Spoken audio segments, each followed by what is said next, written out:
Hi friends, இப்போ நம்ம கருவாடு தொக்கு பண்ண போனால் அது கருவாடு நல்லா க்ளீன் பண்ணி எடுத்துக்கோங்க. தக்காளி வெங்காயம் வெட்டி வச்சுருக்கோம். 2 தக்காளி, சின்ன தக்காளி, ஒரு வெங்காயம் மட்டும் வெட்டி எடுத்துக்கோங்க.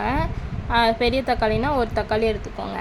கடாயை சூடு பண்ணிவிட்டு ஆயில் நம்ம சமைக்கிற எண்ணெயை ஊற்றிட்டு கடுகு உளுந்தம்பருப்பு போட்டுட்டு வெங்காயத்தை நறுக்கி வச்சுக்கிறத போட்டு நல்லா ப்ரௌன் கலரில் வர வரைக்கும் வதக்கணும்.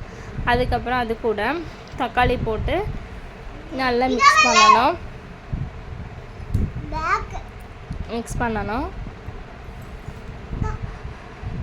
இது கூட நல்லா வதக்கிட்டு அது கூட கொஞ்சம் உப்பு போட்டுக்கோங்க. கருவாட்டில் உப்பு இருக்கும், அதனால் கம்மியாக போட்டுக்கோங்க. அதை வச்சு நல்லா வதக்கிட்டு அது கூட chilli powder, garam masala powder போட்டு நம்ம மிக்ஸ் பண்ணணும். மிக்ஸ் பண்ணிவிட்டு நல்லா வதக்கி விடணும். போட்டு நல்லா வதக்கிட்டோம். நல்லா தக்காளி நல்லா வதங்கி வரணும். இப்படி இது பண்ணி விட்டோம்னா நல்லா மசிஞ்சிரும்.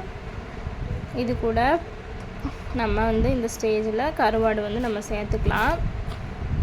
உங்கள் காரத்துக்கு ஏற்ற மாதிரி மிளகா பொடியெலாம் சேர்த்துக்கோங்க. இப்போ தண்ணி விட்டு நல்லா வேக வைக்கணும். கருவாடு வேகிறதுக்காக கொஞ்சம் தண்ணி விட்டு கொஞ்சம் நேரம் மூடி வச்சிங்கன்னா வெந்துடும்.